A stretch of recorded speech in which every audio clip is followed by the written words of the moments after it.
कि गिला तो अपनों से होता है, गैरों को क्या ही बोले। આવી જ કંઈક સ્થિતિ છે ભાજપની અત્યારે। જ્યારે છેલ્લા 2 તબક્કાથી ભાજપને સ્પષ્ટ બહુમતી મળતી હતી, ત્યારે આ વખતે તેમને ગઠબંધનનો સહારો લઈને સરકાર બનાવવી પડી છે। 2014 અને 2019માં તેમને સ્પષ્ટ બહુમતી મળી છે કોઈના સહારા વગર। આ વખતે તેમને ગઠબંધનનો સહારો લેવો પડ્યો છે। આના કરતાં પણ દુઃખની વસ્તુ તો એ છે કે જે મુદ્દા પર તેમને આખું ઇલેક્શનનો પ્રચાર કર્યો હતો તે જ જગ્યા પર એટલે કે અયોધ્યામાં જ તેમને સીટ નથી મળી। આખા દેશની જનતાને આ પ્રશ્ન થઈ રહ્યો છે કે જ્યારે રામલલ્લા અને રામ મંદિરના નિર્માણ માટે 500 વર્ષથી આ લોકો રાહ જોતા હતા, છેલ્લા 10 વર્ષથી આ બીજેપી એની પાછળ કામે વળગી હતી, ત્યારે હવે જ્યારે રામ મંદિર બની ગયું છે, રામલલ્લાની પ્રાણ પ્રતિષ્ઠા થઈ ગઈ છે, તો હવે અયોધ્યામાં ભાજપને શું કામે સીટ ના મળી?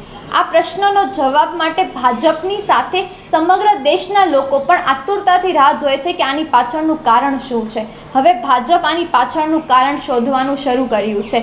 એના માટે તેમને એક ટીમ પણ ચાલુ કરી છે કે જે ખાલી અયોધ્યા જ નહીં, સમગ્ર દેશની જે પણ ટીમમાં જે પણ સીટમાં નુકસાન થયું છે તે તમામ જ સીટના નુકસાનનું કારણ શોધશે। નમસ્કાર, ટકાટક મીડિયા સાથે હું હેમાંગી બા।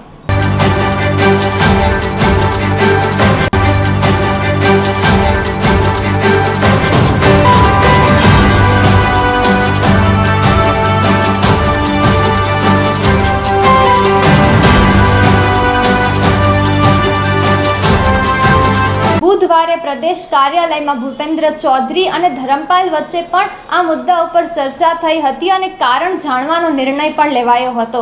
જ્યારે એ પણ જાણવા મળ્યું છે કે છેલ્લા 2 ટર્મ કરતાં આ વખતે ભાજપને મતોમાં 9% ઘટાડો થયો છે। અને પ્રદેશ કાર્યાલયમાં ભૂપેન્દ્ર ચૌધરી અને ધરમપાલની વચ્ચે આ મુદ્દા પર ચર્ચા થઈ હતી અને તેમને કારણ જાણવાનો નિર્ણય પણ લીધો છે। જ્યારે હર વખત કરતાં આ વખતે મતદાનની સંખ્યામાં 9%નો ઘટાડો થયો છે ભાજપને, એનું પણ એક બહુ મોટું રીઝન છે તેમને આટલી બધી બેઠકોમાં નુકસાન થવું। ત્યારબાદ સૂત્રોના જણાવ્યા અનુસાર એ પણ ખબર પડી છે કે સીએમ યોગી આદિત્યનાથની સાથે ભાજપના અધ્યક્ષો અયોધ્યા અને યુપીની અંદર જે નુકસાન થયું છે બેઠકોને તેને લઈને ચર્ચા કરશે અને ભાજપ તેમની 60 સીટોમાં નુકસાન થયું છે તેમની ભરપાઈ કેવી રીતે કરશે આગામી ચૂંટણીમાં, અને તે 60 સીટ સિવાયની જેટલી પણ સીટો છે તે પોતાની અંડર કેવી રીતે લેશે, પોતાના કાર્યકાળમાં આ વખતે એવું શું કામ કરશે કે તે તમામ જ સીટો તેમની પાસે પાછી આવી જાય તે જોવાનું છે।